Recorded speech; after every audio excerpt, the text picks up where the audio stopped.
안녕하세요. 매일같이 빠짐없이 여러분들이 보내주신 사연을 함께하며 기쁜 사연엔 함께 웃고 슬픈 사연엔 함께 울고 화나는 일에는 함께 욕도 해가며 스트레스 푸는 낙에 살고 있는 40대 애독자입니다. 사연 듣다 보면 세상에 정말 별의별 사람들이 다 있어요. 그쵸?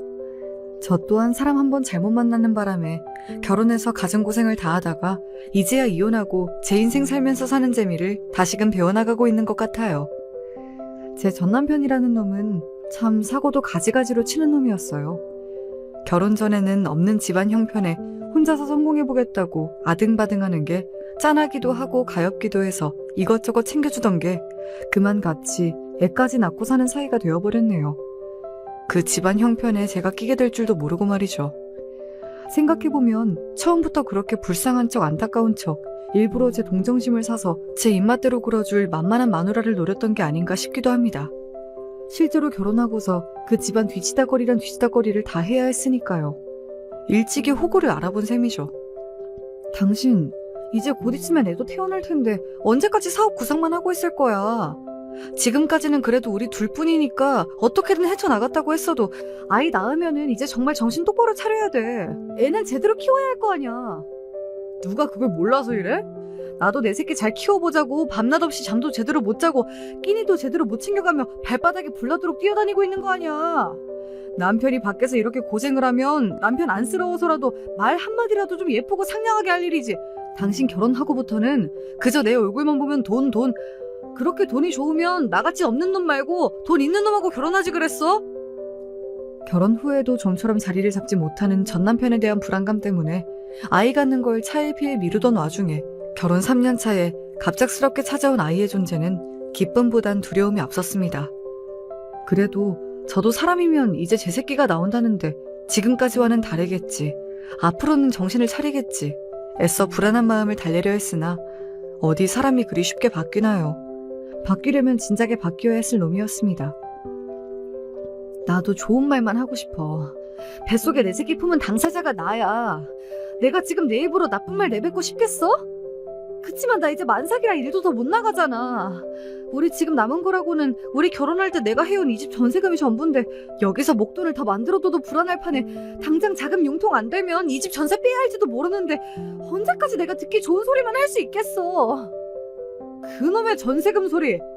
결혼할 때 그거 당신이 해왔다고 유세 부리는 것도 어디 하루 이틀이지. 돈 없는 놈은 어디 서러워서 살겠나? 어떻게 함께 해결책을 모색해보자는 취지로 대화를 걸어봐도 자격지심이 심한 전 남편의 반응이 항상 저 모양이었으니 불안은 더욱 깊어질 수밖에 없었습니다. 그러면서도 제가 한 번씩 폭발해서 이렇게 살 것 같으면 차라리 갈라서 자고 하면 매번 저를 붙드는 건 남편이었어요. 미안해. 못난 남편 때문에 당신 마음 졸이며 사는 거 알아. 나도 내가 잘못됐다는 건 아는데 세상살이 뭐하나 내 마음대로 풀리는 게 없으니 자꾸 당신한테 화풀이만 하게 되는 것 같아. 내가 부모를 믿을 수 있겠어? 형제를 믿을 수 있겠어? 나한텐 이제 당신이랑 태어날 우리 아기밖에 없어. 잘못했어 여보. 나 버리지 마. 아이라도 없었으면 갈라서기가 쉬웠을 텐데 뱃속엔 이미 아이가 다 자라서 나올 날만 기다리고 있었고 그때까지는 그렇게 시달리면서도 아직까지 전 남편에 대한 정이 다 떨어지지는 않았던 터라서 벙어리 냉가슴을 앓으면서도 저는 전 남편을 떠나지 못했습니다. 전 남편도 그랬지만 저도 고등학교 때 부모님이 돌아가셔서 전 남편 말고는 딱히 의지할 만한 다른 가족들이 없었거든요. 전 남편의 상황은 저보다도 더 좋지가 않았습니다. 시부모라는 사람들은 자식을 둘이나 두고도 제대로 돈을 벌어본 적이 없는 사람들이었습니다. 전 남편이 어릴 적 공장에서 일하시다 사고를 당하셨다는 전 시아버지께서는 그 이후로 쭉 집에서 자리보전을 하고 계셨고 남편이 사고 나기 전까지 돈을 벌어본 적이라고는 없는 전 시어머니가 간간히 허드렛 일이나 부업을 하신 것 외에는 별다른 수입원이 없으셨다고 해요. 가끔 친척들 앞에서 우는 소리를 해서 얼마간 돈을 타와서 쓰기도 하셨다는데 어린 마음에 부끄러운 자기 집 형편을 온갖 아쉬운 소리 해가며 좋아하지도 않는 친척들에게 비굴하게 돈을 타내는 제 어머니가 정말 싫었다고 합니다. 나라면 먹여 살려야 할 자식이 둘이나 있었으면 어디 집 근처 공장이라도 취직해서 작게나마라도 꼬박꼬박 돈을 벌었을 거야. 그렇게 무책임하게 가끔 일하는 척이나 하다 남의 손을 벌리는 게 아니라. 말은 잘하지. 저도 제 새끼 가진 저를 두고 그 마음고생을 시켜놓고는 닮은 사람끼리 서로 혐오한다는 말이 저런 거구나 속으로 생각했습니다. 그렇지만 그렇게 생각하는 저조차도 전 시어머니에 대한 남편의 원망은 이해할 수 있었습니다. 전 시어머니가 워낙에 드센 사람이기도 했지만 자기 자식들에 대한 애정보다는 스스로에 대한 연민이 더 큰 사람이기도 했으니까요. 내가 저것들 없었으면 병든 남편 버리고 진작에 재가를 했을 것을. 그리고 내가 어미라고 집을 딱 지키고 있었으니 저들이 저만큼 사람 구실하고 사는 것 아니냐. 내 인생을 통째로 갈아 넣어 저들 인간 만들어 놨더니 어미 말을 귓등으로도 안 들어먹고 자식 새끼들이라고 뭐 하나 마음에 드는 게 없어. 자식 새끼들이라고 제대로 된 뒷바라지 한번 해준 적 없으면서 자식들에게 부리는 위세가 아주 대단했습니다. 그럼에도 불구하고 저런 모친까지 없었더라면 정말로 길바닥에 나앉을 판이었기 때문에 전 남편은 그렇게 제 어머니를 싫어하면서도 완전히 내치진 못했어요. 그게 제 세 가족인 저와 제 아이들을 괴롭게 한다는 것을 뻔히 알면서도 말이죠. 양친이 다 저 모양인 탓으로 전 남편은 초등학교를 졸업하자 식당 주방보조부터 시작해서 당구장, 배달원 등 온갖 아르바이트를 전전해야 했습니다. 저렇게 일을 많이 하는데 당연히 학교는 가는 둥 마는 둥이었죠. 저 같으면 제 자식이 저 대신 돈 번다고 학교도 제대로 못 가고 저리 밖을 떠돌고 다니면 죄책감에 하늘이 미어지는 듯하고 제 한 몸이 부서진다고 해도 제가 생활전선에 나설 것 같은데 전 시어머니는 죄책감은커녕 제 어린 아들이 가져다주는 돈을 그렇게 반기셨다고 합니다. 아이고 그래. 어차피 학교 졸업하면 평생 돈 버는 게 일인데 일찍부터 돈 버는 어려움을 알고 살면 앞으로 네 경력에도 도움이 될 거고 생활에 보탬도 되고 얼마나 좋은 일이냐? 어차피 돈 잘 벌자고 학교도 가는 건데 벌써부터 돈을 다 벌어오니 학교가 뭐가 그리 중요하겠어.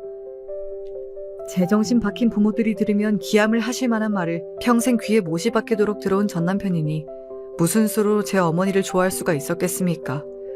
그래도 월급 봉투라도 갖다주는 날에는 간만에 집안에 분란 없이 평화롭게 넘어갈 수 있는 날이라 그것 하나만큼은 좋았다고 하더라고요.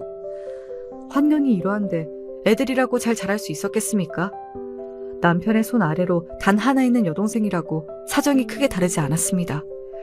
성질머리는 꼭 제 어머니를 닮았는데 하고 싶은 건 많을 나이에 항상 집안 형편은 쪼들리고 그나마 제가 몰래 일해서 번 돈은 어떻게 알았는지 전 시어머니가 득달같이 알고 빼앗아갔다는군요. 니들 먹여 살리겠다고 제 어미 등골이 휘는데 딸년이라고 쥐꼬리만한 돈이나마 형편에 보탤 생각은 않고 제 주둥이만 생각하니 내가 기가 막혀서 살 수가 있나 살 수가 있어. 아이고 불쌍한 내 인생. 그 꼴을 보고 나니 오만정이 다 떨어지겠지만 집에 돈 나올 구석이라고는 제 어머니뿐이니 전 시누이도 집에서는 제 성질머리를 꾹 누르는 것 말고 살 길이 없었겠지요. 제 오라비가 돈을 벌고 있다고는 하나 그건 봉투째로 제 어머니에게 가는 것을 알고 있었을 테니 말이죠. 형편이 이렇다 보니 그저 남매 둘이서 서로 의지하는 것밖에 방도가 없었던 모양입니다. 가끔은 전 남편이 손님에게 팁으로 받은 돈을 제 어머니 몰래 모아다 동생에게 용돈으로 슬쩍 찔러주기도 하고 동생은 제 몫으로 학교에서 받은 간식을 몰래 숨겨와 제 오빠를 챙겨주는 식으로 팍팍한 인생 서로 보듬어가며 살았다고 합니다. 그래서인지 전 시누이는 제 오빠의 아내인 저에게는 그 별난 성질머리를 죽이려고 애를 쓰는 것 같았습니다. 결과적으로 잘 되진 않는 모양이었지만 말이죠. 사람이 타고난 바가 있으니 전 시어머니처럼 미운 소리를 자기도 모르게 툭툭 내뱉고는 잘못은 다 저지른 다음에야 사과를 하곤 했으니까요. 언니 미안해요. 내가 정말 언니 앞에서 안 그러려고 하는데 이놈의 주둥이에 자아가 있는지 미운 소리인 거 뻔히 알면서도 그 순간만큼은 내 마음대로 안 돼. 내가 앞으로 진짜 조심할게요. 물론 저렇게 사과하고 얼마 되지도 않아 같은 실수를 반복하고 사과하고 또 같은 실수를 반복하고 사과하는 일이 계속되었습니다. 잘못을 있는 대로 저질러 놓고는 뒤늦게 납작 엎드려 사과 몇 마디로 수습하려는 게 꼭 저희 오라비와 닮은 걸 보니 남매가 맞긴 맞구나 싶었습니다. 사정이 이러다 보니 전 남편은 저와 결혼한 이후로는 제 본가와는 거리를 두고 싶어 했습니다. 사실 저나 아이를 생각해서도 가까이 지내는 게 그렇게 좋을 리도 없었죠. 문제는 제 자식 귀한 줄 모르는 사람이 새로 시집와 들어온 사람이라고 귀한 줄 알 리가 만무했다는 거였습니다. 집에 새 사람이 시집을 왔으면 집안이 더 북적거리는 게 정상이지. 너 들어오고 나서 저놈이 더 집 밖으로 나돌아. 도대체 네가 뭘 하기에 내 말이라면 파트로 매주를 쓴다고 해도 그러려니 했던 무던한 놈이 점이 보는 눈길이 저리 달라져? 너 집에서 시험이 욕이라도 하냐? 남의 귀한 집 하나뿐인 아들 빼가고 내 아들이랑 나 사이에서 이간질이라도 하는 거야?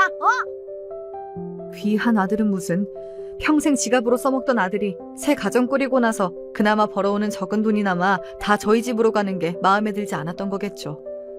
평생 집안에서 1인자로 군림해오며 싫은 소리 할 사람 하나 없이 제멋대로 살아온 사람답게 전 시어머니는 며느리라고 어려워하며 말 조심할 생각이 처음부터 없는 것 같았습니다. 그러니 저라고 그런 전 시어머니를 좋아할 수가 있었겠어요.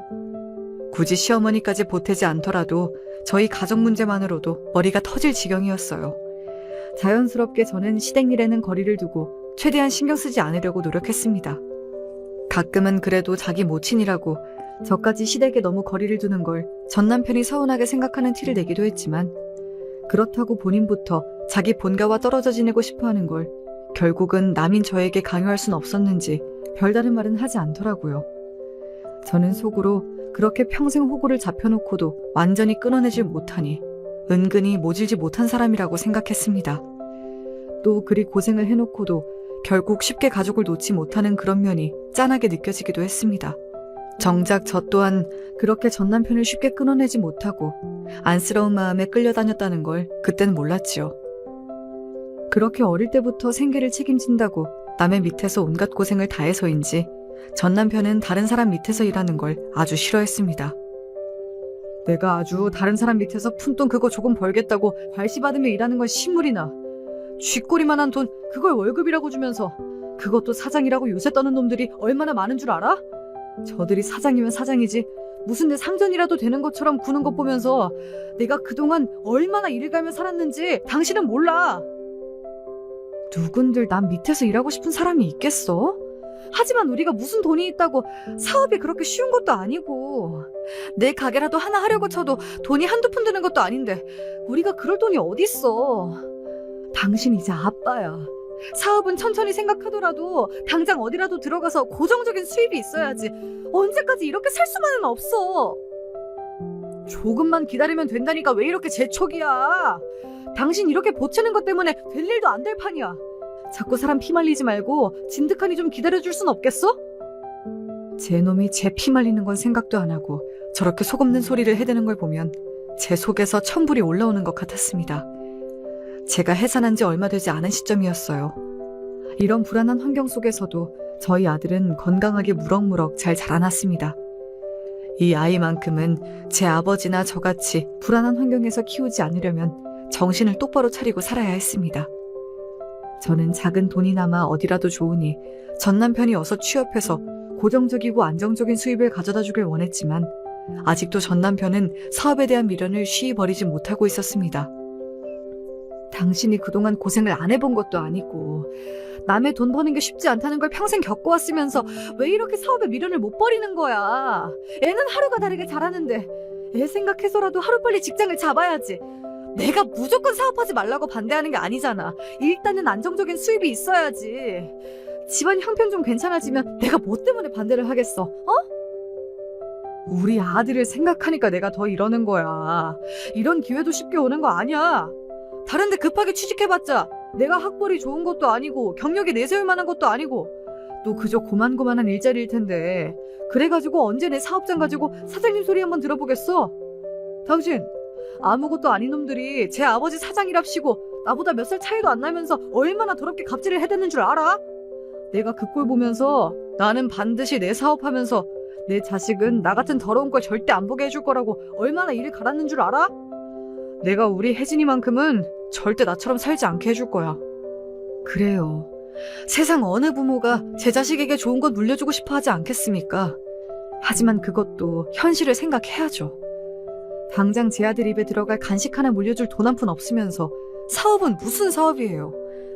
결혼 전에는 비록 가정 형편은 좋지 않아도 제 몸 부서지는 줄도 모르고 악착같이 일하는 모습에 그래도 생활력 하나만큼은 믿어도 되겠구나 싶었는데 결혼하고 사업 생각에 눈이 멀어버린 전 남편 때문에 결혼 생활 내내 마음 편히 발 뻗고 잠을 잡은 적이 없었습니다. 도대체 전 남편의 저 헛바람을 어떻게 잠재워야 하나 눈앞이 깜깜했습니다. 결국 저는 우리 아들이 첫 돌을 지나고 어린이집 영아반에 입학이 가능한 개월수를 채우자마자 다시 생활전선에 뛰어들게 되었습니다. 그거 식당 일 나가봤자 돈 얼마나 된다고. 당신 몸이나 축나고 돈도 안 되는 걸 왜 이렇게 고집을 피워. 그 다만 몇 푼이라도 당장 아쉬운 게 누군데. 집에서 한 사람은 매달 꼬박꼬박 돈 가져오는 사람이 있어야 할 것 아냐. 애 미래 생각하다가 이러다 당장 애 학교도 못 보낼 판인데 그럼 나라도 나가야지 어떡해. 참다 못해 폭발한 제 말에 저도 할 말이 없었는지 전 남편이 입을 꼭 다물었습니다. 저도 인간이면 그래야죠.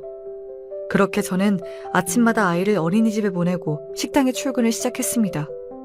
아직 엄마 품이 절실한 아이를 아침마다 떼어놓을 때마다 가슴에 구멍이 뚫리는 기분이었지만 제겐 선택의 여지가 없었습니다. 식당 일 또한 쉽지 않았습니다. 고등학교 졸업 이후 출산하기 전까지 일을 쉬어본 적이 없었지만 그때까지는 전부 사무일이었지 몸 쓰는 일을 해본 적이 없었습니다. 일을 시작한 지 일주일도 되지 않아 몸에 안 아픈 곳이 없을 지경이었어요. 하지만 가뜩이나 제가 식당에서 일하는 것을 모양 빠진다며 좋지 않게 생각하는 전 남편에게 괜히 책 잡힐 일 하나 더 만들고 싶지 않았습니다. 그래서 혼자 이리저리 제대로 닿지도 않은 파스를 붙여가며 그렇게 서서히 식당 일에 적응해 나갔습니다. 다행히 식당 사장님께서 참 좋은 분이셨어요. 분명 식당 일이 손에 익숙하지 않은 저를 보고 많이 답답하셨을 텐데 알게 모르게 뒤에서 많이 도와주셨습니다. 나도 젊은 날에 갑작스럽게 사고로 남편 잃고 젖먹이 아들 하나 있는데 그 피덩이를 데리고 먹고 살 일이 막막했었어. 그 전까지는 고생이라고는 모르고 살다가 처음으로 식당 일을 시작하는데 그만 딱 죽겠더라고. 진짜 자식 새끼 없었으면 미련 없이 세상 등졌을 거야. 자기야 남편이 있지만 혼자 돈 버는 사정 내가 모르는 것도 아니고 어린 거 떼어놓고 먹고 살겠다고 여기 나오는 게 얼마나 힘든 일인지 나도 잘 알아. 젊은 나이에 자기도 참 고생이다. 그날따라 식당에서 저를 함부로 대하고 하대하는 손님이 많았습니다. 하루 종일 꾹꾹 눌러 참고 있다가 거나하게 술이 올라 저를 희롱하려는 손님까지는 결국 견디지 못하고 식당 밖으로 뛰쳐나가 눈물을 쏟고 있자 사장님이 저를 달래시며 하신 말씀입니다.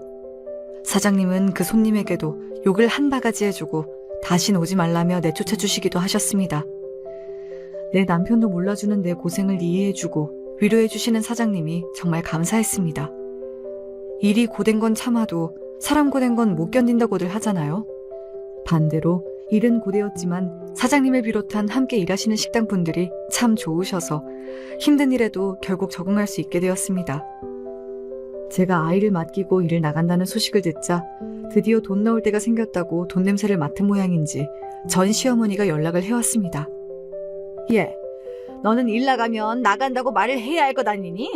가뜩이나 네 남편 사업병 걸려서 사업하겠답시고 집안에도 일절 돈 한 푼 갖다 줄 생각을 않는데 네가 생각이 있으면 네 남편 모자라는 걸 너라도 할 생각을 해야 하는 것 아니냐? 어머니, 꿈도 꾸지 마세요. 정말 이러고 싶으세요? 어머니 말 맞다나 저 사람 사업한다며 그간 애가 크고 있는데도 제대로 집에 월급 한 번 안 갖다 준 걸 저 혼자 아등바등 해가면서 고생해도 저 어머니한테 도와달라고 한 적 없잖아요. 도와주시는 건 바라지도 않으니까 어머니도 저희한테 뭐 바라지 마세요. 얘 말하는 것 좀 봐. 내가 내 인생 다 갈아가며 네 남편 키워다 바쳤는데 해줘도 네가 해줘야지. 네가 나한테 바랄 입장이니? 시어머니가 혼자 저렇게 힘들게 고생하면 나 같으면 안쓰러워서라도 한 번 더 들여다보겠다. 너희 시아버지 생각은 안 해? 또다시 제게 빨대 꽂을 생각 만만인 전 시어머니에게 부하가 치밀어 올라 대거리를 하던 제 기세가 뚝 멈췄습니다. 네, 제가 이 집안에서 유일하게 마음 붙일 상대라고 생각했던 전 시아버지 때문이었습니다. 처음에는 제 남편 고생에 공동의 책임이 있는 전 시아버지도 제게 그리 좋은 인상이 아니었습니다. 물론 본인이 원해 사고를 당하신 것도 아니고 당신도 평생을 집에 누워 사셔야 했으니 그 인생이 어찌 고단하지 않을 수가 있었겠습니까마는 그래도 제 자식들에게 부모로서 해주어야 할 것을 아무것도 해주지 못해 자식들 고생시킨 것만은 사실이니까요. 그리고 몸이 안 좋아서 돈을 벌 수 없는 거야 그렇다 치더라도 적어도 전 시어머니가 제 자식들에게 폐악 부리는 것만이라도 좀 막아주셨더라면 둘 다 저렇게까지 못나게 엇나가지는 않았을 거라는 생각이 들어서 자신이 아프다는 이유만으로 너무 자식에게 손 놓은 게 아닌가 하는 생각도 했었거든요. 그저 내가 죄인이지. 내가 건강하기만 했더라도, 내가 내 한 몸이 부서지더라도 책임지고 새끼들 건사했을 텐데. 그걸 못하니 저 사람이 무슨 짓을 부리더라도 내가 무슨 할 말이 있었겠니. 그저 저 사람 성격에 자식들 버리고 도망치지 않는 것만으로도 내겐 감지덕지였어. 저 사람 괴팍한 성정에 네 남편이며 시누이며 상처 많이 받은 것 나도 잘 안다. 그럼에도 불구하고 아비가 되어 아무것도 해줄 수가 없으니 네 남편이 집에서 등 돌린 것도 무리는 아니지. 내가 너한테도 참 미안하다, 아가. 전 시아버지는 자식들에게 관심이 없으신 게 아니라 그나마 자기까지 끼어들면 정말로 전 시어머니가 자식들까지 버리고 도망가 버릴까봐 사고 일에 기 한 번 못 펴고 하고 싶은 말 한마디 제대로 못하시고 평생을 참고 사셨던 거였습니다. 미안한 마음에 차마 자식들에게는 전하지 못한 그 말을 제게 하시는 심정이 오죽하셨겠습니까? 그간 전 시아버지에 대해 모질게 생각했던 제 자신이 부끄러워졌습니다. 나도 사는 게 너무 팍팍해서 그동안 너무 모질게만 생각했구나 싶어 죄송했어요. 그래서 시댁에는 자주 찾아뵙지 않아도 아버님께는 전화로라도 꼬박꼬박 안부를 전했습니다. 그래, 네가 요새 식당 일 하느라고 잠잘 시간도 부족할 텐데 이 늙은이에게까지 연락을 다 주니 내가 참 감개가 무량하구나. 그간 집안에 갇혀서 누구 하나 이 늙은이 신경 써주는 사람이 없었는데 너같이 마음씨 고운 며느리를 다 얻다니 네가 내 복인가 보다. 고맙다. 고마워. 제가 하는 건 고작 며칠의 전화 한 통이 전부였는데도 불구하고 아무도 제대로 들여봐주는 사람이 없다 보니 그 전화 몇 통에도 감사해 하시는 전 시아버지가 짠하게 느껴졌어요. 말재주 없는 며느리의 전화가 전 시아버지의 몇 안 되는 즐거움 중 하나이셨던 모양입니다. 저는 어차피 금전적으로 도와드리려 해도 제 코가 석자인 형편이라 이렇게나마 자주 연락을 드려서 마음이나마 기쁘게 해드리자 마음먹고 전 남편과 전 시어머니도 모르게 전 시아버지와 연락을 주고받았습니다. 그러다 보니 제게 돈을 요구하는 전 시어머니가 아버님을 들먹이자 그만 제 기세가 한풀 꺾이고 만개지요. 그렇다고 제 어린 자식한테도 돈 벌어오라며 성화였던 전 시어머니가 당신 남편에게라고 살뜰했을 리가 없죠. 전 시어머니가 실제로 전 시아버지께 하는 일은 거의 없었습니다. 목욕도 국가에서 지원하는 전문 관리인이 일주일에 2번 나올 때에만 할 수 있었고 그 외 끼니를 챙기는 것도 거의 신의 몫이었으니까요. 전 시어머니가 전 시아버지 방문을 열 때는 거의 제 신세 한탄과 한풀이 할 때가 전부라고 해도 과언이 아니었습니다. 아버님이야 항상 저 자신을 죄인이라고 생각하시는 분이니 묵묵히 대꾸 한 번 안 하고 그 폭언을 다 받아내 주셨으니 전 시어머니 입장에서는 그보다 더 좋은 화풀이 상대가 없을 터였습니다. 이제 자식들이야 제 머리 굵었다고 더는 전 시어머니 폭언을 얌전히 들어주지 않았으니까요. 제가 당사자의 입장이 아니다 보니 이렇게 말할 수 있는 건진 모르겠지만 그렇다 하더라도 전 시어머니가 아버님을 대하는 태도는 지나쳐도 너무나 지나친 감이 있었습니다. 물론 당신 자식을 포함해 온 가족에게 다 그랬지만 그 중에서도 아버님 때문에 본인 팔자를 망쳤다고 맹신하시는 모양이었습니다. 그렇다고 치기에는 아버님 친척들에게 뜯어낸 돈도 그간 상당했는데 말이죠. 물론 멀쩡한 남편보다야 함께 살기 힘들었으리라는 생각은 듭니다만 과연 저 성정에 저만큼 참아주시는 아버님이 아닌 다른 사람과 함께 살았더라면 과연 지금까지 이혼당하지 않고 같이 살 수가 있었을지 의심스러울 정도였습니다. 그러다 보니 전 시어머니의 돈 요구는 터무니없었으나 전 시아버지를 들먹이는 것에는 쉽게 대거리를 할 수가 없었습니다. 비록 그렇게 저한테 돈을 가져가 봤자 10원짜리 한 장 아버님께 제대로 갈지 의문스러웠지만 말입니다. 어머니, 이번이 정말로 마지막이에요. 저 이제 정말 먹고 죽으려고 해도 돈 없어요. 외벌이로 여자 혼자 애 키우기가 얼마나 힘든지는 어머니도 아실 거 아니에요. 더 이상은 돈 말씀하셔도 안 들어드릴 테니 어머니도 이게 마지막이라고 생각하세요. 먹고 죽으려도 돈이 없다는 말이 거짓은 아니어서 용돈 명목으로 몇 푼이나마 보내면서도 마지막 다짐을 단단히 받아냈지만 전 시어머니에게 먹힐 만한 말은 아니었겠죠. 아마 푼돈 보내며 유세 떤다고 뒤에서 욕이나 안 하면 다행이었을 겁니다. 그러거나 말거나 마지막이라는 제 말도 틀린 말이 아니었으니 더는 시댁 사정에 신경 쓰지 않기로 했습니다. 그 무렵 전 남편의 귀가가 늦어지는 일이 잦았습니다. 제가 아이를 맡기고 식당 일을 하는 와중에도 전 남편의 사업병은 잦아들 기미가 보이지 않았습니다. 제가 전 시어머니의 돈 요구를 굳이 전 남편에게 전하지 않았던 것도 그 때문이었습니다. 푼돈이나마 제가 시댁에 돈을 보낸 것을 알면 그걸 왜 그 집에 보내냐며 차라리 자기 사업하는 데나 보태지 하며 눈독을 들일 꼴이 눈에 선했으니까요. 사업이 화두에 오르면 항상 두 사람 다 감정이 상하며 끝나는 일이 대부분이었기에 저도 따로 전 남편의 일거수일투족을 캐묻지 않았습니다. 지금 와서 생각해보면 그 시점에는 이미 저도 전 남편을 포기한 상태였던 것 같아요. 그걸 비록 그때는 식당 일만으로도 피곤한 내 몸 하나 건사하기 힘들어 신경을 못 썼다고 생각했지만요. 그래서 식당에서 함께 일하는 언니가 조심스레 요즘 전 남편의 근황을 물어왔을 때도 별다른 생각을 하지 못했습니다. 뭐 사업한답시고 밤늦게까지 여기저기 쏘다니기나 하겠지. 그 정도가 전부였어요. 여러 날을 저를 떠보던 언니는 결국 결심을 한 모양인지 작정하고 저를 붙잡고 말하기 시작했습니다. 혜진 엄마, 내가 저번에 우리 신랑하고 시내 나갔다 온 날 말이야. 그날 밤에 시내에서 자기 남편을 봤어.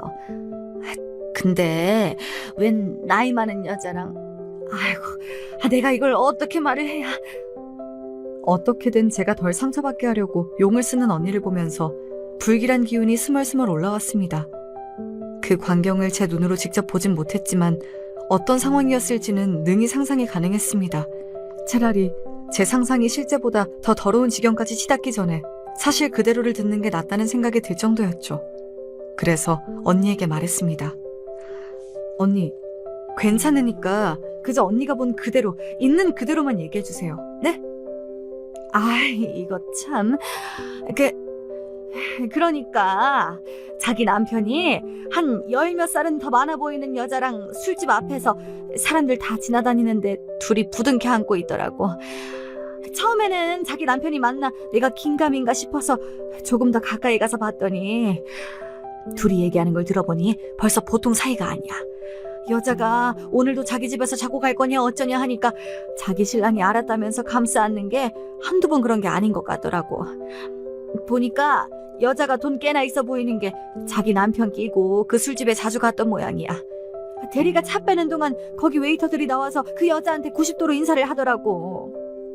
제 마누라는 제 새끼 잘 먹이고 입혀보겠다고 손에 익지도 않은 식당 일을 하루 종일 해가며 몸을 축내고 있는데 제 놈은 그간 사업한답시고 여기저기 술 얻어먹고 돈 꽤나 있는 늙은 여자랑 놀아나며 아주 재미나게 지내온 모양이었습니다.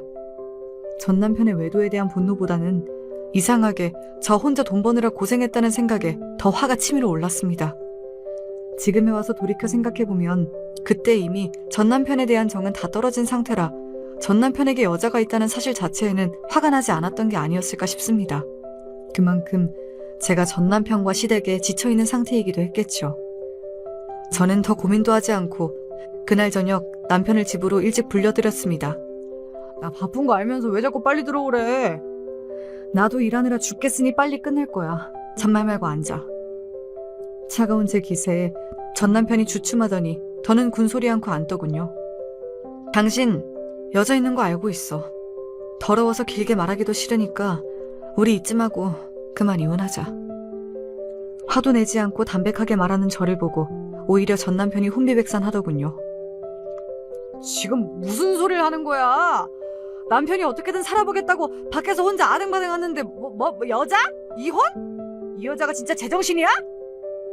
대거리할 기운도 없어 식당 언니가 찍어다 준 전 남편과 그 여자가 부둥켜하는 꼴을 담은 사진을 전 남편 얼굴에 집어 던졌습니다. 사진을 확인하고는 그제야 빠져나갈 구멍이 없다는 걸 알았는지 전 남편 얼굴이 사색이 되더군요. 피차 피곤하게 긴 말하지 말고 그냥 정리해. 나 당신 바람났다고 머리채 잡을 만큼 기운 뻗치지도 않고 당신이나 당신 가족들이나 그냥 다 피곤하고 삼가셔. 당신 유책 배우자니까 이혼을 해준 애 만에 그런 되도 않은 소리 말고 내가 이혼 서류 다 꾸며서 보내면 거기 사인이나 해. 눈 하나 깜짝 않고 제게 바락바락 소리를 지르며 잡아대던 남편이 언제 그랬냐는 듯 제 앞에 잽싸게 무릎을 꿇었습니다. 그간 갈등이 많은 부부 사이였음에도 불구하고 매번 저를 가여워하는 제가 한 수 접어줬다는 걸 알고 있는 전 남편이 평소처럼 비굴하게 굴면 이번에도 저를 봐주지 않을까 생각하는 속셈이 눈에 훤히 보였습니다. 여보, 이 여자는 그냥 내 사업 투자해준다고 해서 술 몇 번 마신 게 전부야. 사진이 이렇게 나와서 그렇지 정말 별일 없었다니까? 내 새끼 낳아준 당신이 있는데 내가 어떻게 당신을 두고 딴 여자를 만나겠어. 내가 뭐 때문에 이런 고생을 하는데 다 당신이랑 우리 혜진이랑 잘 살아보겠다고 그런 건데 내가 미쳤다고 딴 여자랑 놀아나겠어? 여보, 오해하지 마, 어? 있지만이 이 패턴도 이제 지겹더군요. 매번 있는 대로 성질을 내며 제게 잘못하고 제가 못 견뎌서 소리를 지르면 그때 잠시 꼬리를 내리는 척하고 결국 이것밖에 안 되는 사이였던 건데 주제도 모르고 난 불쌍하게 여긴 채 업보가 이런 거겠다 싶었습니다. 그래도 전에는 제 앞에서 무릎 꿇고 우는 소리를 하면 전 남편이 짠해 보이긴 했었는데 이젠 그 꼴도 그저 가식으로밖에 느껴지지 않더라고요. 저는 전에 없이 차분한 목소리로 말했습니다. 사실 당신이 그 여자랑 바람을 피웠든 가서 술 시중을 들었든 그런 건 이제 나한테 중요한 게 아니야. 내가 더 이상 당신이랑 살 마음이 없다는 게 중요한 거지. 당신 그동안 나랑 애 낳고 살면서 도대체 뭘 했니? 당신한테 진짜 이 결혼을 유지할 생각이 있긴 했어? 그럴 생각이 손톱만큼이라도 있었더라면 당신 그렇게 살면 안 됐던 거야. 나도 그런 당신 계속 받아줘선 안 됐던 거고. 어미가 돼서는 남편 놈 불쌍하다고 제 새끼 먹여 살릴 최소한의 노력도 안 하는 놈을 받아줬으니 내 팔자가 이 모양 이 꼴이 된 거겠지. 그건 내 잘못도 있으니 당신 탓만 할 생각은 없어. 하지만 지금까지 그렇게 살았다고 해서 앞으로 그렇게 살라는 법은 없잖아? 나는 이제 더 이상 당신한테 내 인생 허비할 생각이 없으니 입 아프게 여러 소리 하게 하지 말고 그냥 이혼해. 이제 당신 갈 곳이 없는 것도 아니잖아? 차라리 평소처럼 소리를 질렀으면 그러려니 했을 텐데 모든 걸 체념하니 도리어 차분해진 제 모습에 전 남편이 이번엔 정말 그냥 넘어가긴 글렀구나 생각하는 티가 나더군요. 여보 제발 이러지 마. 내가 당신 없이 어떻게 살아. 내가 당신 말고 또 누구를 믿는다고. 우리 혜진이를 생각해서라도 제발 여보. 너도 내 새끼 생각 안 하고 싸돌아다녔는데 나는 왜 네 생각해야 하니? 내가 너 바람났다는 소리를 듣고 가만히 앉아서 생각을 해봤는데 아무리 생각해봐도 너 없다고 내 삶이 더 나빠질 일이 없더라. 지금도 혜진이 나 혼자 키워. 남편이라고 있는 건 집구석에 제대로 들어오지도 않아. 시댁이라고 있는 건 포건이 일상에 도움은커녕 재산이나마 뜯어가지 않으면 다행일까 싶은 수준에 아무리 생각해도 혜진이 앞날을 생각하면 내가 이혼을 하는 게 100번 맞아. 너 양심이 있으면 한번 생각을 해봐. 네가 아버지로서 혜진이 앞날에 도움이 될 수 있을 거라고 생각해? 냉정하고 차갑게 그저 있는 사실만을 이야기하는데도 현실이 워낙에 막장이다 보니 이혼할 사유가 충분했습니다. 전 남편도 차분하게 이혼할 이유를 늘어놓는 저에게 제대로 대꾸도 못하더라고요. 저가 인간이면 마지막만큼은 대거리하지 말고 제 말을 듣는 게 맞죠. 저는 자리에서 일어나며 말했습니다. 아무리 내가 당신 바람 피운 거 신경 안 쓰겠다고 해도 밖에서 어떤 여자랑 놀아났을지도 모르는 놈을 더러워서 내 아들 근처에 둘 순 없는 거 아니겠어? 일찍 들어온 김에 챙길 거 챙겨서 그 여자한테 가든지 당신 본가에 가든지 그건 알아서 하고 오늘부터 이 집엔 들어올 생각하지 마. 이 집도 내가 해온 거니까 당신한텐 집은 없다는 것 정도야 알 테고. 2시간 줄게. 얼른 가져갈 거 챙겨서 나가. 그러고는 그냥 집 밖으로 나가버렸습니다. 간만에 일찍 아들을 찾으러 가서 짧은 시간이나마 놀이터에서 함께 놀아주다 보니 이렇게 우리 두 식구 의지하며 사는 것도 나쁘지 않겠다 싶었습니다. 저한테 가족이라고는 애초부터 우리 아들 혜진이 뿐이었을지도 모르겠어요. 그렇게 아이와 간만에 외식까지 하고 집으로 돌아가 보니 전 남편이 제 짐을 챙겨서 나간 뒤였습니다. 결국 저 없이 못 살겠다는 말도 겨우 그 정도였나 봅니다. 그렇게 저는 전 남편과 협의 이혼을 했습니다. 전 남편은 물론 지긋지긋한 시댁과도 연을 끊어냈다는 생각에 오히려 홀가분했습니다. 그런데 전 남편이 서류에 도장을 찍기 전 뜻밖의 부탁을 하더군요. 사실 동생한테 어제 연락을 받았어. 이번 검진에서 아버지한테 위암이 발견됐다고. 그동안 평생 아프고 누워 사신 양반이긴 하지만 이제 암까지 걸린 양반한테 아들놈 이혼 소식까지 듣게 하면 정말 어떻게 될지 몰라. 워낙 성정이 유약하신 양반이잖아. 당신 나한텐 오만정 다 떨어졌겠지만 그래도 우리 아버지는 좋게 생각했다는 거 알아. 우리 집 쪽으로는 쳐다도 보기 싫겠지만 그래도 그간의 정을 생각해서 아버지를 생각해서라도 이혼했다는 건 비밀로 해주면 안 될까? 얼마 전 전시아버지께 연락드렸을 때까지만 해도 암에 대해서는 이런 방구도 듣지 못했기에 저놈이 또 상황을 모면해보려고 수를 쓰는 게 아닌가 잠시 의심스러웠습니다. 하지만 그렇다기엔 전 남편 표정이 너무 어두웠습니다. 암인 걸 아버님은 아직 모르셔? 수술을 할 수 있다는 것도 아닌데 얘기는 해서 뭐해. 괜히 노인네 죽을 날만 세고 있게. 나중에 천천히 말하더라도 아직은 모른 척하기로 했어. 그래도 당사자한테 저들 멋대로 사실을 숨겨서 될 일인가 싶긴 했으나 이제 전 남편과도 이혼하는 마당에 제가 끼어들어 말씀드릴 권리는 없는 거겠죠. 평생 누워 계시다 이젠 몹쓸 병까지 얻으신 전 시아버지 생각에 속이 쓰렸으나 이제 제가 할 수 있는 일은 없었습니다.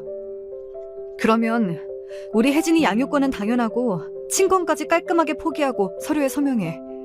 당신 집안에 이혼한 걸 말하든 숨기든 그건 당신 알아서 하고, 그렇다고 해서 내가 당신 집안 사람 연락을 받아준다거나 만나준다거나 하는 일은 없을 테니 그리 알고. 혹여나 당신 어머니 나타나서 깽판 치면 그땐 비밀이고 뭐가 없으니까 처신 똑바로 해. 알았어? 저는 그렇게 단단히 다짐을 받아내고 나서야 제가 먼저 이혼 사실을 시댁에 밝히지 않는 것을 대가로 우리 아이 양육권과 친권을 다 넘겨받고는 전 남편과 협의 이혼을 마무리했습니다. 짧다면 짧고 길다면 긴 그동안의 지긋지긋한 결혼 생활이 이리 간단하게 끝날 수 있는 일이었다니. 그동안 미련을 떨어댄 게 우스울 지경이었습니다. 그렇게 저는 아이 딸린 이혼녀가 되었습니다. 인생의 큰 전환점인 이혼을 했는데도 불구하고 생각보다 변한 건 없었습니다. 여전히 저는 식당 일을 성실히 다니고 있었고 아이도 어린이집에 잘 적응해서 저희 둘이 함께하는 생활에도 안정이 찾아왔습니다. 전 남편과 함께 살 때에도 전 남편이 육아에는 거의 참여하지 않았던 데다가 이혼하기 몇 달 전부터는 집에 들어와 얼굴 보는 날도 드물었기에 아이도 제 아빠에게 애착이 없어서인지 딱히 아빠를 찾지도 않았습니다. 오히려 제 삶에서 가장 큰 스트레스가 된 요소들이 사라지니 마음의 여유가 생겨 가끔 진상 손님에게 시달려도 예전보다 유하게 대할 수 있었습니다. 아무렴 전 시어머니나 전 남편만 했겠습니까? 그 얻을 거 없는 결혼에서도 뭔가 얻어온 것이 있다고 생각하니 기가 차 웃음이 다 나왔습니다. 이혼 후 몇 번이고 전 시어머니가 연락을 걸어온 일은 있었으나 단 한 번도 받지 않았습니다. 이제 그 집 사정이야 그 집에서 알아서 해결해야죠. 메시지로 끈질기게 연락을 시도하길래 그냥 차단해버렸어요. 신우이도 몇 번 연락이 왔지만 역시 받지 않고 차단해버렸습니다. 다만 전 시어머니가 집을 비우는 시간에 전 시아버지께서 걸어오시는 연락은 몇 번 받았습니다. 아가, 애비도 자꾸 밖으로만 나돌고 혼자서 일까지 하면서 혜진이 키운다고 고생이 많지. 내가 거동이라도 좀 편하면 다만 몇 시간이라도 아이라도 대신 봐줄 수 있을 텐데 너한테 항상 미안하다. 여전히 그 집안에서 제 걱정해주시는 분은 전 시아버지 한 분뿐이시더군요. 그새 병이 더 안 좋아지신 모양인지 목소리가 한 번에 듣기에도 까칠해지신 것이 느껴져 마음이 안 좋더라고요. 그렇게 예전처럼은 아니지만 가끔 걸려오는 전화를 받으며 전 시아버지와는 몰래 안부를 주고받았습니다. 이혼할 때 전 남편의 염치 없는 요구에 기분이 상하긴 했습니다만 그래도 이렇게 가끔 전 시아버지와 연락도 주고받을 수 있고 이혼을 비밀로 해준 것이 아주 나쁜 선택은 아니었던 것 같다고 생각했습니다. 그렇게 3년이라는 시간이 쏜살같이 흘러갔습니다.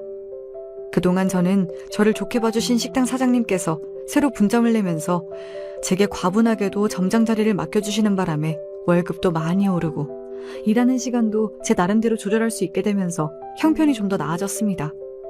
그 덕에 좀 더 괜찮은 환경으로 이사도 갈 수 있게 되었어요. 비록 평수가 크게 차이 나지는 않지만 앞으로 아이 키울 것을 생각하면 더 좋은 환경으로 옮길 수 있게 되었으니 그저 뿌듯한 마음이었습니다. 아이도 건강하게 잘 자라고 있고 경제적으로도 제법 안정된 생활에 요즘만 같으면 더 바랄 게 없겠다 싶었습니다. 그래서 갑자기 들이닥친 전 시어머니와 전 시누이의 등장에 그만 방심하고 말았던 거죠. 쉬는 날에 아이 어린이집 보내고 오랜만에 대청소를 마치고 쓰레기를 버리려고 문을 여는데 갑자기 집 안으로 웬 여자가 무서운 기세로 밀고 들어왔습니다. 처음엔 강도인가 싶었어요. 뭐야? 이게 이젠 제 시어미도 못 알아봐? 너 아주 팔자 좋게 사는구나. 어안이 벙벙해 이 무례한 침입자를 쳐다보고 있는데 그 뒤로 전 시누이가 쓱 따라 들어오더군요. 잠시 당황하긴 했으나 이내 상황을 파악한 저는 감히 제 집에 침입한 전 시어머니에게 소리를 질렀습니다.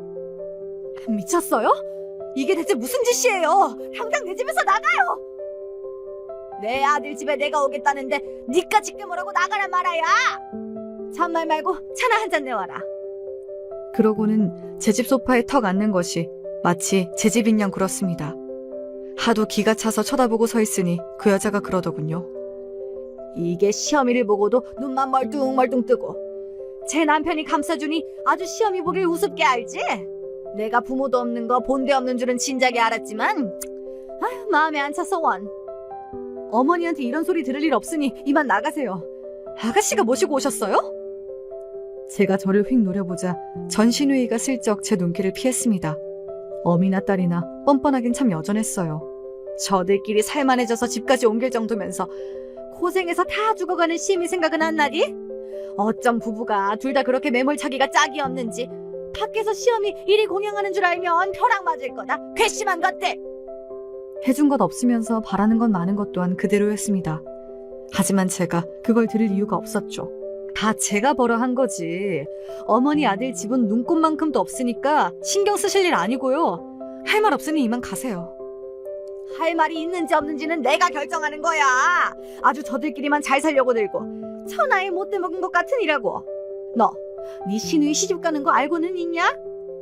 제 알바인가요? 전 시누이를 다시 한번 째려보니 여전히 길을 못 펴는 게 답지 않다는 생각은 들었습니다. 더 말할 것도 없고 하나뿐인 오래비 올케가 돼가지고 설마 입 싹 씻고 넘어갈 생각은 아니겠지? 얘가 급하게 가느라 준비한 게 아무것도 없으니 너 1억만 내놔야겠다. 1억이 누구 집 개 이름입니까? 아니, 돈이 적고 크고를 떠나 그걸 왜 저한테 쳤습니까? 저는 치밀어 오르는 부하를 참지 못하고 소리를 질러댔습니다. 돌아도 단단히 돌았네 아주. 나한테 돈 맡겨놨어요? 무슨 강도도 아니고 내 집에 함부로 쳐들어와서는 1억이 누구 개 이름도 아니고 진짜 기가 막혀서.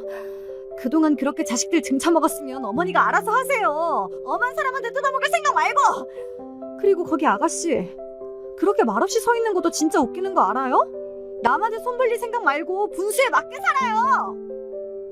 그러자 그 미친 여자가 벌떡 일어나더니 제 뺨을 철썩 때리더군요. 이 여자가 기어이 돌았나 싶었습니다. 잠자코 있던 전 시누이도 제게 손까지 댈 거라고는 생각을 못했는지 기겁을 하고 끼어들었습니다. 엄마 미쳤어?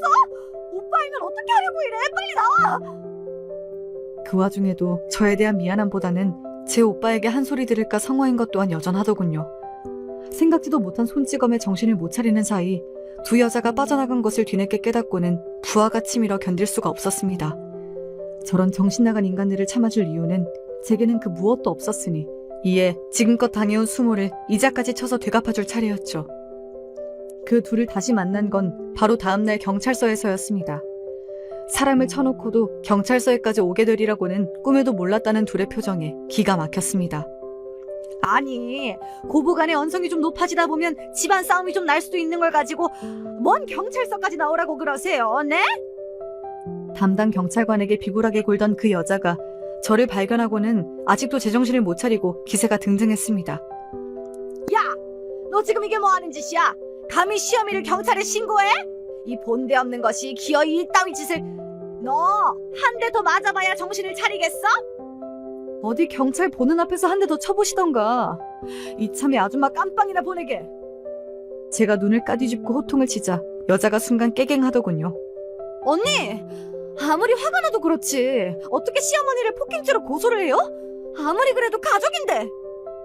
이봐요. 우리가 왜 가족이에요? 제 말에 저쪽에서 기가 막힌지 대꾸를 못하더군요. 저는 거기다 대고 바닥에 어제 바로 찍은 제 폭행 사진과 진단서 그리고 폭행 장면이 담긴 동영상 USB까지 집어 던졌습니다. 별 인간 같지도 않은 것들 사람 대접해줬더니 어디 끝도 모르고 기어오르고 감히 나한테 손을 대? 그간 내가 니들 사람 같아서 사람 취급해준 줄 알아? 인간 도리도 모르고 염치도 모르고 그저 남의 돈 뜯어먹을 생각에 거머리처럼 침이나 줄줄 흘리는 인간 쓰레기를 주제에 욕심만 많아서는. 그러고도 꼴에 대접은 받고 싶어? 내가 미쳤다고 너 시집 가는데 돈을 1억이나 해주니? 길바닥에 돈을 버리면 버렸지 너랑 네 어미 밑으로 갈 일 없으니까 꿈 깨! 그때 경찰서 문을 박차고 전 남편이 들어왔습니다.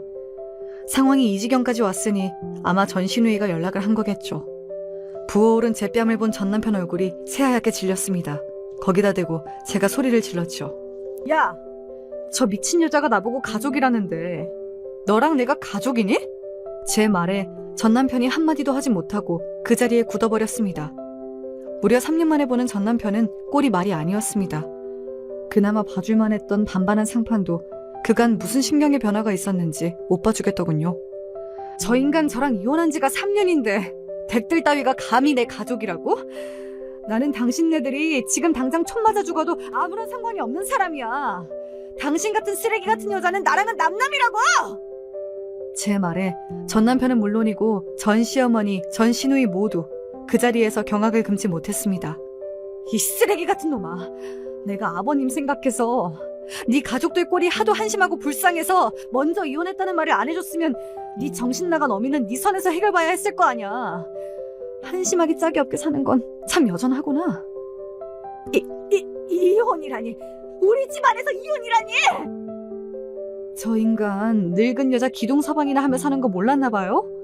행색이 저런 걸 보니 그 여자하고도 쫑났나 보지? 내가 미쳤지. 저 볼품없는 걸 남편이랍시고 당신같이 미친 여자를 시어미로 모시고 살았으니. 그래, 감히 날친 대가는 앞으로 톡톡히 치르게 해줄 테니 깽값 제대로 치르던가 깜빵을 가던가. 아, 그 늙은 여자 며느리 삼아서 깽값 내달라 하면 되겠네요? 이러지도 저러지도 못하고 경찰서 바닥에서 빌빌 기는 세 사람을 보자니 속이 다 시원하더군요. 저런 별것도 아닌 것들에게 제 귀한 인생을 처박으며 살았다니 다시금 이혼한 것이 그리 다행스러울 수가 없더라고요. 꼴을 보니 여전히 그 중에 합의금 낼 재주 있는 놈이 하나 없어 보였습니다. 행여나 합의해줄 거라고 말 같지도 않은 생각 안 하는 게 좋을 거야. 난 그간의 빚까지 쳐서 동전 하나까지 다 받아내야겠으니까. 진작 이리 살 것을. 당신네들 없으니 내 인생이 이리 상쾌할 수가 없어. 아줌마, 댁 아들이 내 인생의 오물이었어. 전 시어미 얼굴에 있는 대로 폭언을 쏟아붓고 나니 10년 묵은 체증이 다 내려가는 것 같았습니다. 저는 그렇게 뒤도 돌아보지 않고 경찰서 문을 박차고 나왔습니다.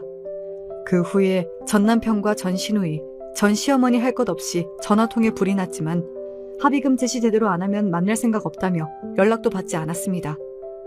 결국 전 시아버지가 돌아가시고 얼마 지나지 않아 전 시어머니는 살던 집을 처분해 마련한 합의금으로 겨우 구치소에서 풀려날 수 있었습니다. 그러게 누가 그렇게 더럽게 살랍니까? 마지막까지 외롭게 가셨을 전 시아버지야 마음이 아팠습니다만 전 시어머니야 말년에 자기 팔자 자기가 제대로 꼰 셈이지요.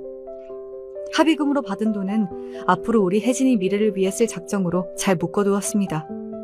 제 손주 앞날의 밑거름이 될 돈인데 그깟 배 좀 아픈들 뭘 어쩌겠습니까? 끔찍했던 제 시댁과의 더러운 인연은 이렇게 끝났습니다. 어떻게 좀 시원한 얘기가 되셨을까요? 제 긴 사연 들어주셔서 감사합니다.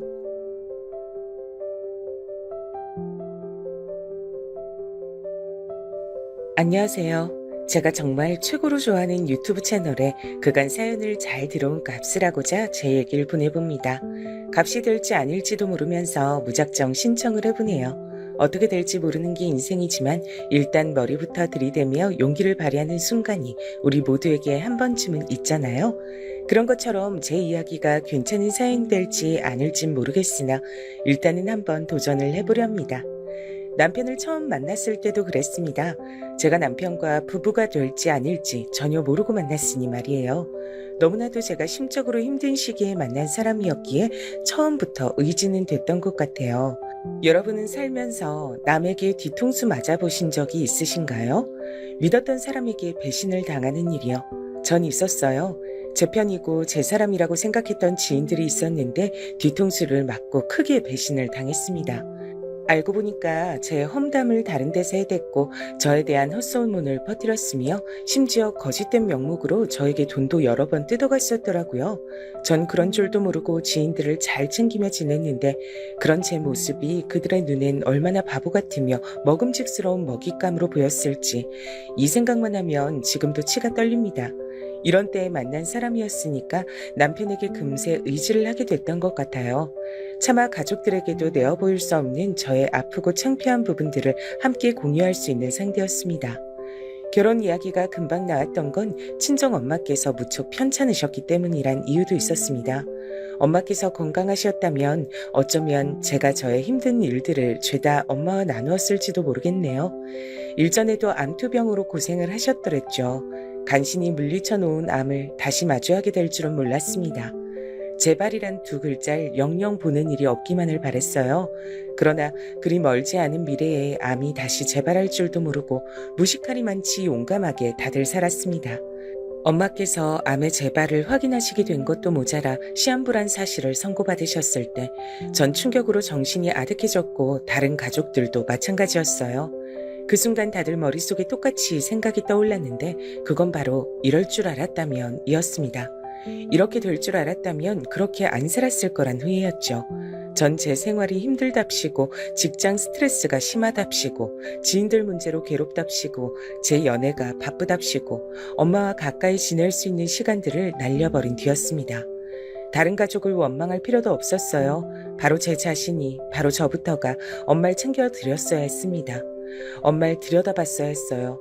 미치도록 후회가 되더군요. 남들 다 가는 것 같던 동남아 가족여행, 그게 대체 뭐라고 이런저런 핑계를 머릿속에 늘어놓으며 엄마와 함께 가지 않았던 것인지, 어째서 더 좋은 시간을 함께 보내지 못했던 것인지 제 자신이 한심스럽기 그지없었습니다.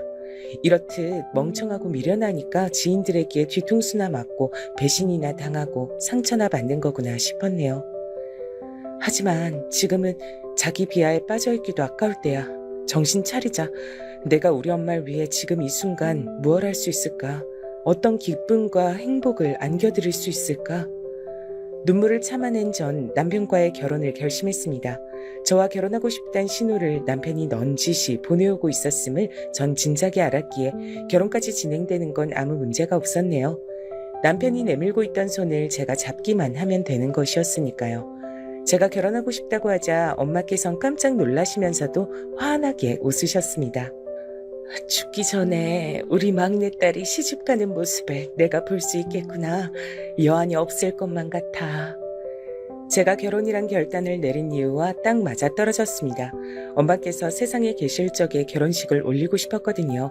제가 위로 언니와 오빠가 있는데 둘 다 진작 결혼해서 가정을 꾸렸고 이제 저만 남은 상태였어요. 시한부 선고를 받으신 이후에 아무리 웃음을 지으셔도 눈빛이 어딘가 텅 비어 보이셨던 엄마셨는데 저의 결혼 소식에는 눈이 반짝반짝 빛나고 있었습니다. 그 모습에 옆에서 친정 아버지께서 뜨거워진 눈시울을 감추시려 애를 쓰고 계셨죠. 그런 아버지를 전 모른 척 해드렸습니다. 엄마께서도 일부러 모른 척 해드리고 계셨기 때문입니다. 바로 얼마 후 급하게 상견례 자리가 마련됐었죠. 엄마께서 오래 못 사신다는 사실은 당연하게도 시댁 식구들 역시 다 알고서 자리에 나온 참이었습니다. 모쪼록 우리 막내딸을 잘 부탁드리겠습니다. 때로는 부족한 모습이 두 분 눈에 들어올 수는 있겠으나 너그러이 봐주시면 좋겠어요. 제 딸이어서 드리는 말씀이 아니라 우리 막내딸은 처음에는 조금 서툴 수 있어도 차근차근 성장해서 결국은 침착하게 다 해내는 아이라서 그럽니다. 시간 그리고 관용을 주시길 부탁 좀 드릴게요. 제가 언제까지고 우리 막내딸 곁에 있어줄 수만 있다면 제가 때마다 도와주고 가르쳐주겠지만 그럴 수가 없어서요. 친정엄마께서 그렇게 말씀하셨을 때 너무 울컥한 나머지 하마터면 전 그 자리에서 울음을 크게 터뜨릴 뻔했어요. 근데 아버지께서 의연하게 꿋꿋함을 유지하고 계시는 걸 보고 저도 얼른 감정을 다스렸습니다. 시어머니께선 재빨리 손수건으로 눈가를 훔치셨고 반면에 시아버지께선 강인한 얼굴빛을 내시더니 이렇게 말씀을 하셨어요. 사부인께서는 당연하신 말씀하십니다. 걱정 붙들어 매십시오. 본디 여자는 일단 결혼을 하는 순간부터 자기 남편의 사람이 되고 남편 집안의 사람이 되는 겁니다. 여자는 출가 외인이라고 하는 것이 괜한 말이 아니라 진실이니까요. 안 그렇습니까? 전 그렇게 생각합니다. 앞으로 저희 집안의 당당한 일원으로 그렇게 맞이하고 그렇게 여겨주겠습니다. 네, 벌써 한 가족의 일원으로 우리 막내딸을 그리 봐주시는 것 같아서 마음이 놓이고, 네, 아무튼 감사한 마음이네요. 사부인께서는 아무 염려 안 하셔도 됩니다. 절 포함해서 저희 집안 사람의 모두가 우리 새아가에게 든든한 버팀목이 돼주겠습니다. 마음 편히 가지십시오. 그 자리에서 새아가란 호칭을 들으니까 놀랍기도 하고 당황스럽기도 하고 좋다기보단 뭔가 묘한 기분이 더 드는 것 같기도 하고 왠지 그랬어요. 저뿐만이 아니라 친정 부모님께서도 시아버지를 보시고 살짝 놀라신 모양이었습니다. 시아버지의 기계가 대단한 것 같다면서 집으로 가는 길에 두 분 다 그런 소감을 주고받으셨거든요. 반면에 시어머니께선 인상부터 약간은 단아하며 고상하게 생기셨고 웃을 때의 모습도 인매만 살짝 조용하게 올라가니까 시아버지와는 기운부터가 딴판인 것 같다고 느낀 부분도 동일했어요.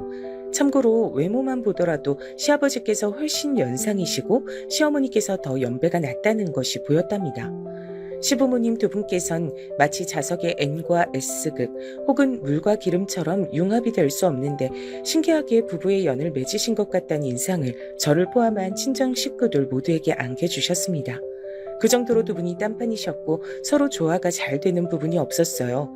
심지어는 제가 오죽하면 결혼식을 올리던 당일에도 그런 생각을 했었습니다. 시부모님께서 나란히 앉아 계시는데 각각 따로 찍은 사진을 합성해서 옆에다가 붙여놓은 줄로만 알았어요. 제가 끝내는 친정 엄마 앞에서 눈물을 찔끔 흘리고만 새 신부가 됐는데요. 친정 부모님께서 눈물을 훔치셨고 시어머니께서도 촉촉해진 눈가를 보이고 계셨습니다. 그런데 시아버지께선 출정을 목전에 앞둔 장수 같아 보이셨어요. 근엄하고 경건하고 진지하고 그리고 호탕한 기색이셨지요. 결혼을 하고 나서 전 사람의 감이란 게 무섭다는 생각을 하게 됐답니다. 왜냐면 말이죠. 제가 시부모님에 대해 엄청난 사실을 바로 알아버렸거든요. 알고 봤더니 두 분께선 같이 안 살고 계셨더라고요. 뭐? 아버님하고 어머님이 같이 안 지내고 계신다고? 그럼 별거 중이시란 말이야? 언제부터? 이렇게 지내신 진 꽤 한참 됐는데 정확히 언제부터였는진 잘 모르겠어. 근데 집안 사정 때문에 그러시는 것뿐이라 별거라고 표현하기엔 좀 그렇다. 그건 왠지 우리 부모님이 사이가 나빠서 따로 사신다는 얘기 같잖아. 솔직히 시부모님께서 따로 지내신다는 게 엄청 중요한 사실로 여겨졌는데 남편은 되게 시큰둥하고 무심하게 받아들이더라고요. 제가 보인 깜짝 놀란 반응을 되려 과하다고 지적까지 했습니다. 시댁에는 주로 시아버지 혼자만 살고 계셨고요. 시어머니께선 다름 아닌 시아버지의 친누이분, 그러니까 저에겐 시고모 되시는 분의 댁에 가서 거의 거기서 지내고 계셨습니다. 그분께서 지병을 오래 앓다가 한번 크게 쓰러지신 이후로 건강 상태가 무척 안 좋았는데 시어머니께서 함께 지내시며 옆에서 간병을 하고 계시는 모양이었어요. 그러니까 이걸 두고 남편이 시부모님께서 안 좋게 별거를 하시는 게 아니라 집안 사정으로 어쩔 수 없이 그렇게 된 거라고 설명한 거였고요.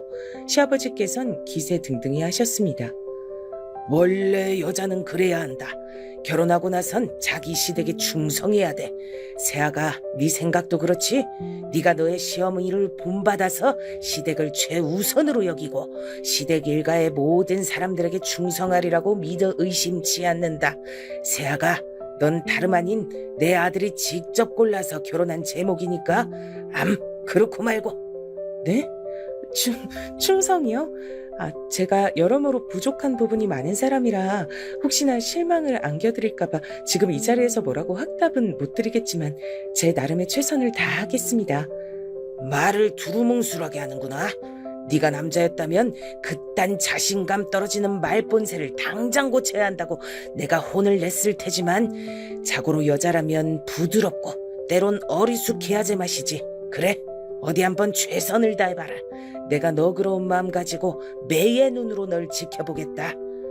네, 알겠습니다. 감사해요, 아버님.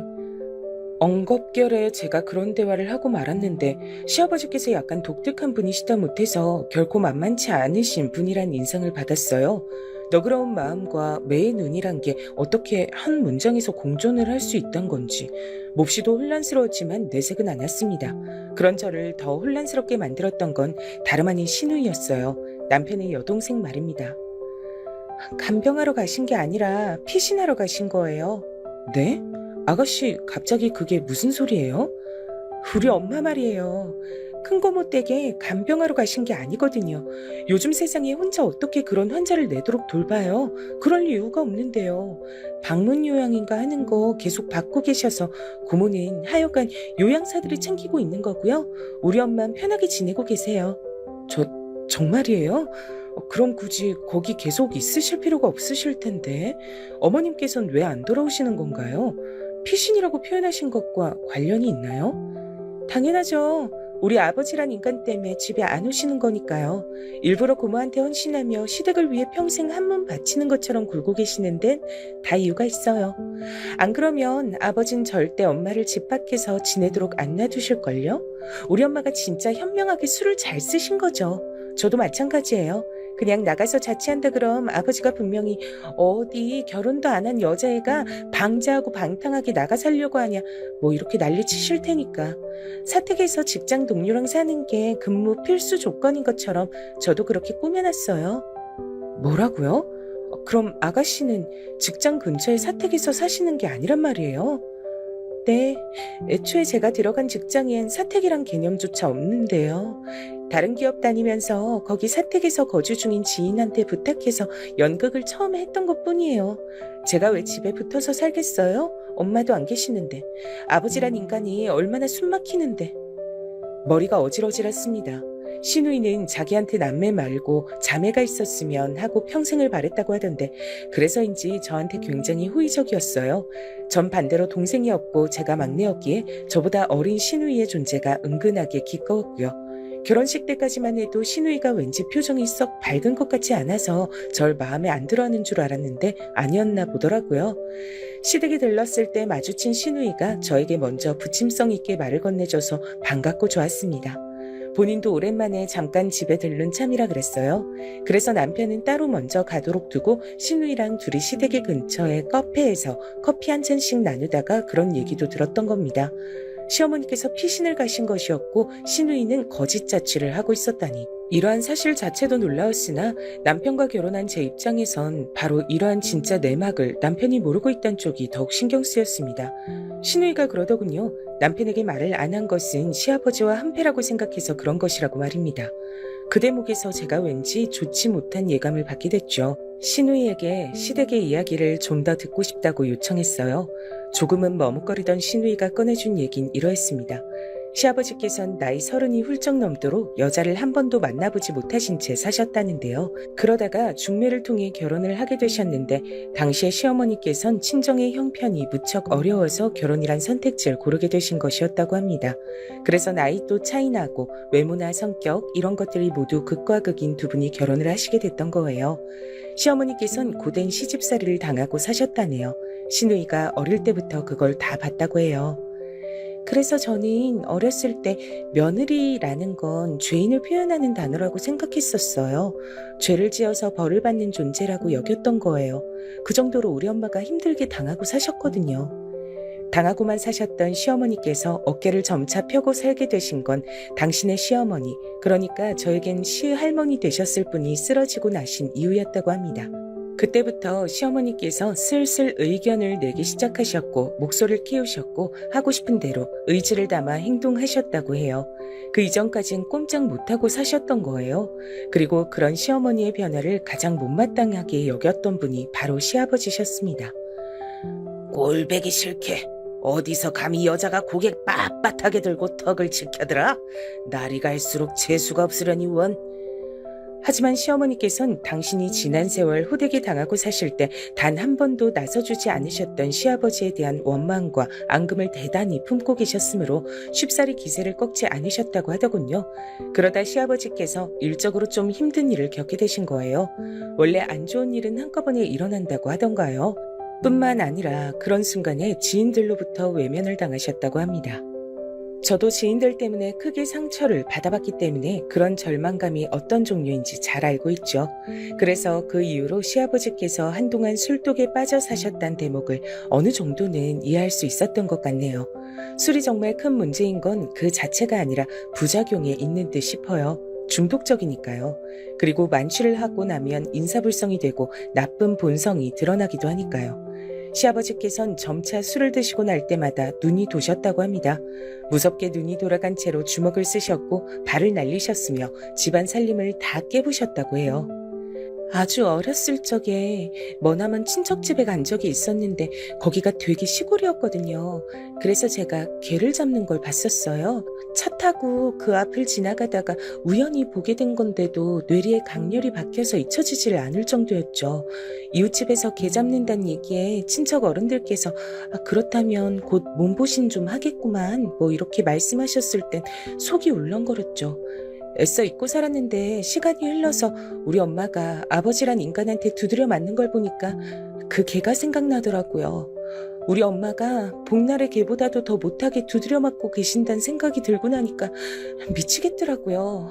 그래서 하루는 진짜 미친 척하고서 집에 있는 술을 죄다 갖다가 버렸었죠. 시아버지께서는 격하게 분노하셨지만 남편이 시누이가 아니라 자기가 그런 거라고 나섰으며 시어머니께서 애들은 때리지 말라고 난리를 치셔서 그나마 큰일 없이 넘어갈 수 있었다고 합니다. 시누이는 그날 이후 용기를 내서 시어머니께 중요한 얘기를 꺼냈다고 해요. 그건 바로 이혼이란 두 글자였죠. 그러자 시어머니께선 고민하시는 신용도 안 하시고 즉각 고개를 조용히 저어서 시누이를 놀라게 하셨고요. 아직은 안 돼.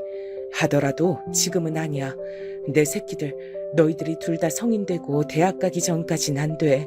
너희들 다 키워놔야 내가 비로소 안심을 할 수가 있어. 자식들 때문에 참고 사셨고 더 참으실 작정이었던 겁니다. 그 앞에서 시누이는 차마 더 뭐라고 말씀을 드릴 수가 없었다네요.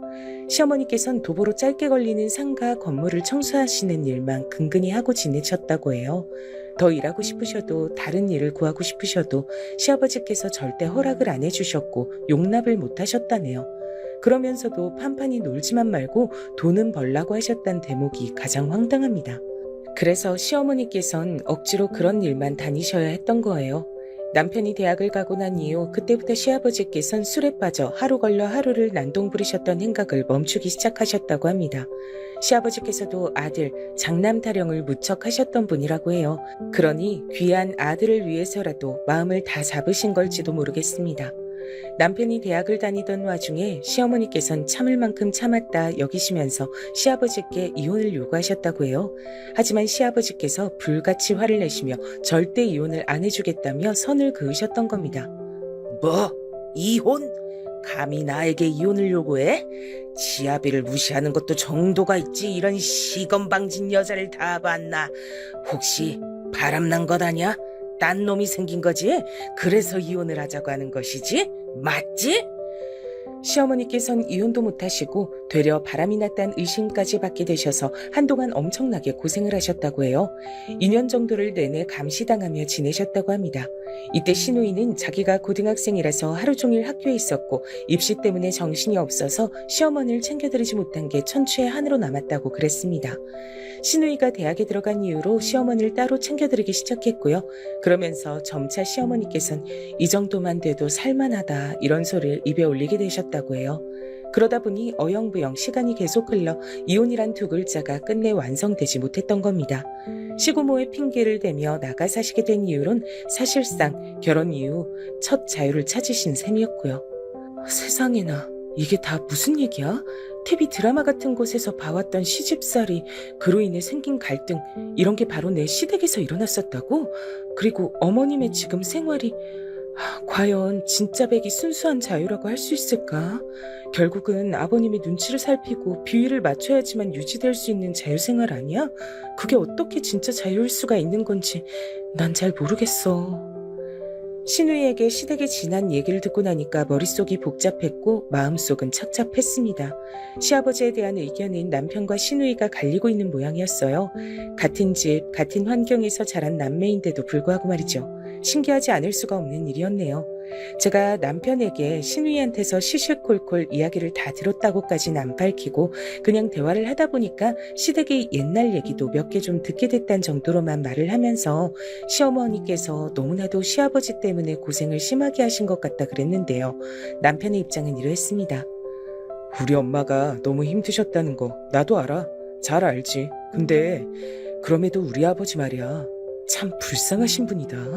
아버지를 보면 그래서 난 마음이 조금 짠해.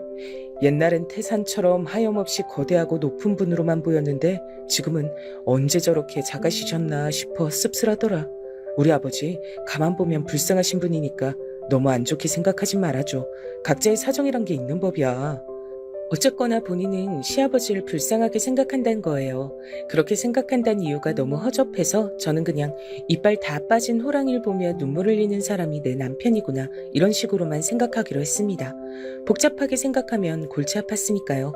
시누이는 단연 시어머니의 편이었으며 시아버지 같은 분이 하필 본인의 부친이란 사실이 답답하다고 했습니다.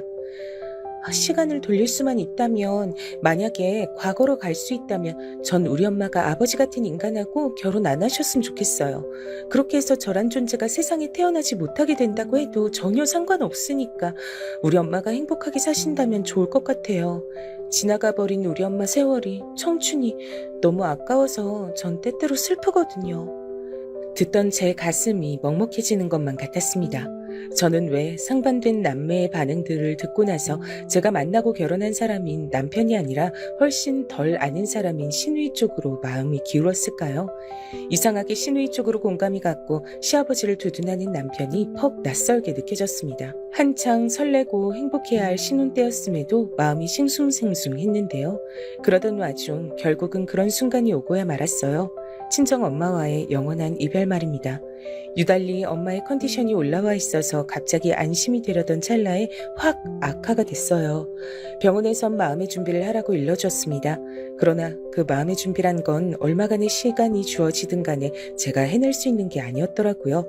속수무책으로 전 무너져 내리고 말았습니다. 제가 결혼해서 배우자가 생겼으니 저만의 편이 생기는 걸 봤으니 그것으로 만족하고 안심이 된다고 말씀을 하시는 친정엄마 앞에서 전 눈물이 터졌어요. 엄마, 나한텐 결혼보다 남편보다 우리 엄마가 세상 최고로 중요해요. 나 그냥 엄마하고만 살아도 돼. 그러니까 엄마, 제발 죽지 마요. 나 두고 가지 마요. 나 아직 엄마 없인 안 된단 말이에요. 내가 천수를 못 누리고 가서 미안해. 내가 우리 강아지들 건강하게 잘 낳아줬는지 사실 그게 제일 걱정된다. 다들 건강관리 잘했으면 한다. 나처럼 이렇게 되면 안 돼. 알았지?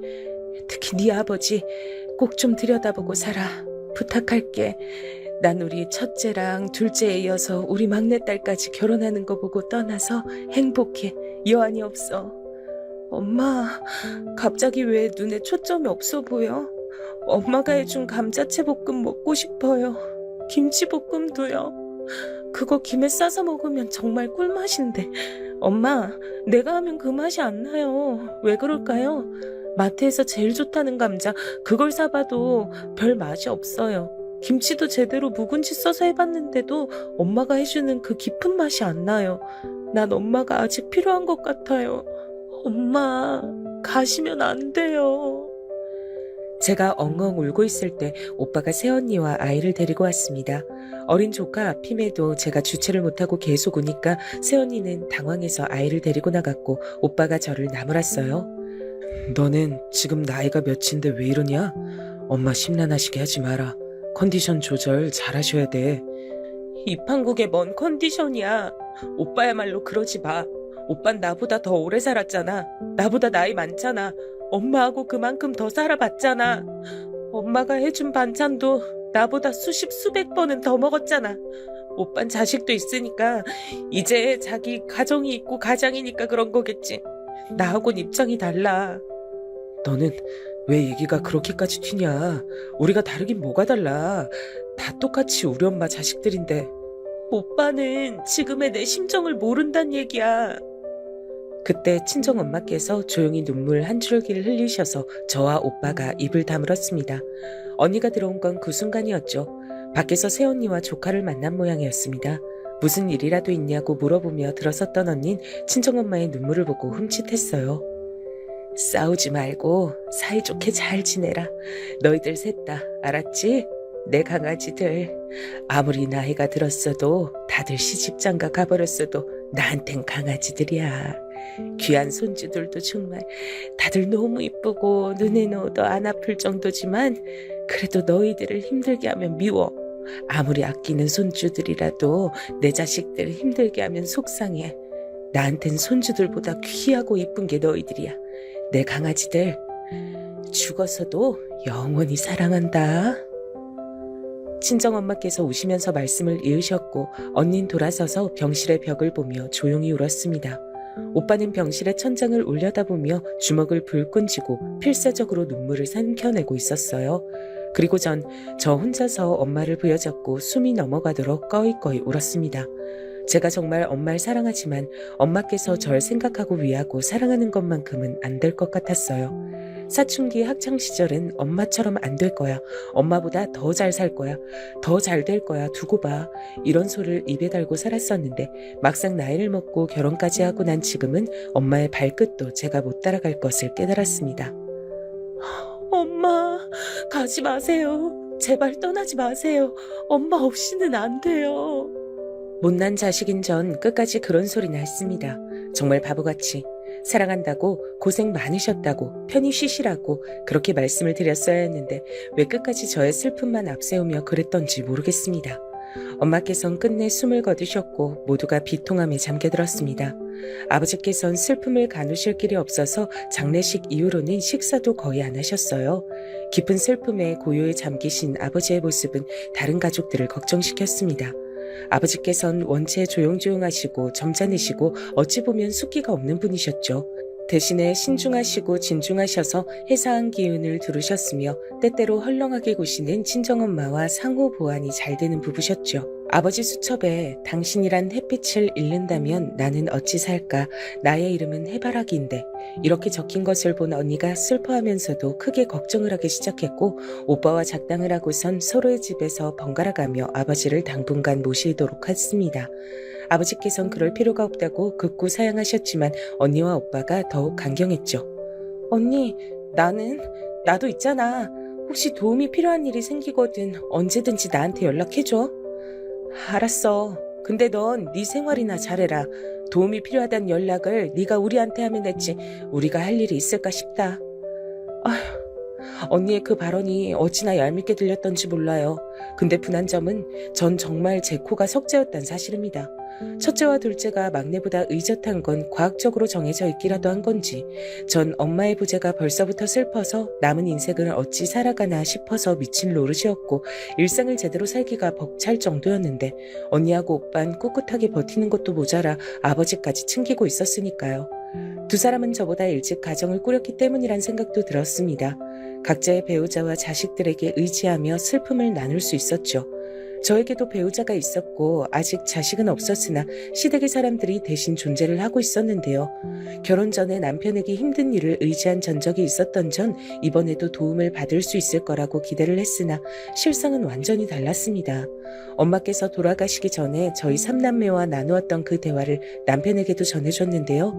감동을 하면서 들을 줄 알았는데 표정이 영 시큰둥하더라고요. 거기서 한술 더 뜨기도 했었고요. 당신도 당신이지만 진짜 장인어른도 유별나시다. 어차피 장모님 편찮으신 건 오래됐고 시한부 판정도 진작에 받았었잖아. 근데도 마음의 준비를 전혀 못하셨던 거야?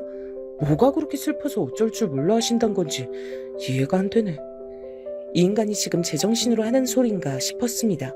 홧김에 말실수를 한 것이라고만 생각하고 싶었어요. 근데 아니더군요. 슬퍼해봤자 달라지는 것도 없는데 이미 떠난 사람 때문에 계속 축 처져 있는 건 비효율적이라고 저한테 그랬습니다. 제가 엄마께서 돌아가신 이후로 힘들어하느라 자기 밥을 소홀히 차려주는 것 같아서 짜증이 난다고도 했습니다. 제가 본인을 1순위로 생각하고 챙겨줬으면 좋겠는데 그게 아닌 듯 싶어 기분이 나쁘단 말도 뱉었고요. 툴툴거리는 주둥이를 확 때려주고만 싶었죠. 엄마를 잃고 슬퍼하는 저에게 그게 어디 할 소린가요? 냉혈한이 따로 없네. 내 상황을 듣고 나서 세상 천지에 그렇게 생각하는 사람은 당신밖에 없을 거야. 아닌데? 나밖에 없는 거 아닌데? 우리 아버지도 그러셨어. 원래 건강 안 좋았던 사람 죽은 게 뭐가 대수냐면서 아내가 죽었으면 그냥 새로운 여자 찾아서 재혼을 하거나 즐기면서 살면 될 일인데 뭐가 그렇게 심각하냐면서 장인어른 같은 남자는 별종이라고 하셨어. 뭐? 지금 뭐라고 한 거야? 아버님이 그런 말씀을 하셨다고? 아버님 미치신 거 아니야? 그걸 고지고대로 나한테 전하는 당신은 또 뭐야? 진짜 미쳤어? 남편이 한 말을 듣고 나서 제가 정말 머리 꼭지가 돌아버리는 줄 알았어요. 제가 화를 내자 남편은 사과를 하긴커녕 저보다 더욱 열을 내며 따지고 들더군요. 대체 본인이 저한테 따질 것이 뭐가 있다고 그랬던 건지 이제 와서 생각해보면 그 상황 자체가 이해 안 되는 점 투성이었던 듯 싶습니다. 대판 부부싸움을 벌였죠. 그동안은 서로 안 맞는 지점이 있어도 싸우진 않고 참으며 넘어갔었건만 이때 처음으로 대판 싸웠어요. 살벌하고 싸늘한 냉전이 이어졌습니다. 서로 본체만체하며 나를 세우는 날들이었죠. 근데 이때 남편이 기가 막힌 짓을 벌였던 겁니다. TV를 보든지 핸드폰을 하든지 둘 중 하나만 할 것이지 둘 다 하다가 갑자기 소파에서 잠들어 버리는 건 또 뭐야? 어이가 없네. 바닥에 휴대폰 떨어진 것도 모르고 코까지 골면서 잘도 자는구나. 잠깐, 카톡 중이었던 건가 본데? 이 내용은 대체 뭐지? 설마 상대가 여잔가? 어라? 진짜로 여자네? 어느 날 늦은 밤중에 남편이 거실 소파에서 코를 골며 잠이 들었고 전 남편의 휴대폰을 바닥에 주워들었는데 화면이 아직 켜져 있더라고요. 만약에 화면이 꺼진 상태였다면 비밀번호로 잠겼을 테니까 제가 그 내용을 못 봤을 거예요. 그러니까 일이 전부 이렇게 되려고 운명처럼 그때 제가 휴대폰을 주워들었던 건가 봅니다. 남편과 밤에 카톡을 주고받던 상대는 여자였는데 대화 내용이 어처구니가 없었어요. 오빠, 내가 다음에 또 위로해줄게. 목석 같은 여자하고는 당장 이혼해. 나한테 와. 매일 잘해줄 거야. 정말 그럴까? 이혼할까? 응? 얼마나 어떻게 잘해줄 거야? 나 퇴근하면 문 앞에 쪼르르 나와서 애교 피워줄 거야? 아니지. 그것보단 침대를 따뜻하게 데워놓을 거야. 이렇게 앙큼하고 센스 넘치는 여자가 내 와이프였어야 했는데 지금 너 때문에 미치겠다. 지금 당장 너와 함께 침대를 데우고 싶어. 결혼한 남잔 걸 알면서도 노란한 여자도 정신이 나간 것 같았고 남편은 실로 미친놈이었습니다. 전 분노로 온몸을 파들파들 떨면서도 바람의 증거를 제 휴대폰으로 찍어서 남겨놓는 걸 잊지 않았습니다. 그리고 꿈속에서 그 여자와 침대를 데우고 있는 것인지 코를 고는 와중에 입가에 미소를 그리고 있는 남편의 얼굴에 찬물을 확 끼얹어줬어요. 으악, 차가. 이게 뭐야? 당신 지금 뭐 하는 짓이야? 미쳤어? 나야말로 딱 그렇게 묻고 싶은 참이었어. 지금 뭐 하는 짓이야? 미쳤어? 바람을 피워도 어쩜 그렇게 수준 낮고 저급하게 피울 수가 있어? 이 미친놈아, 당장 이혼해. 설마 내 휴대폰 본 거야? 다 알았구나. 안 돼. 제발 용서해줘. 내가 요새 너무 심란해서 잠깐 한눈 판 것이었을 뿐 그 이상은 절대 아니었어. 진심이 아니었어. 잠깐의 유흥이었어. 이러쿵 저러쿵 말은 많은데 죄다 개소리라서 너무 지루하다. 당신이 심란하긴 뭐가 심란해. 진짜 심란한 건 난데 어떻게 내 앞에서 그런 소리를 할까? 당신과 부부라는 이름으로 남은 인생을 살아갈 자신이 난 없으니까 무조건 이혼해. 그리고 정확히 알아둬. 신뢰를 깬 건 내가 아니라 당신이야. 제가 단호하게 선언을 하자 남편이 울고불고 난리를 쳐댔습니다. 절대 이혼을 해줄 수 없다 그랬어요. 억울하단 소리도 계속해댔습니다. 너무 머리가 아팠죠. 그러던 와중 시누이의 연락을 받았어요. 엄마께서 돌아가셨을 때 시누이는 저에게 진심 어린 위로의 말을 전해준 바 있었는데 제가 요새 어쩌고 있는지 궁금하고 걱정되기도 해서 연락했다고 하더라고요. 그 말을 듣자마자 남편과 시누이는 친남매지만 극과 극이란 생각이 들었습니다. 마치 시아버지와 시어머니가 완전히 상반되듯이 말입니다. 고민하던 전 남편과 있었던 일을 알려줬어요.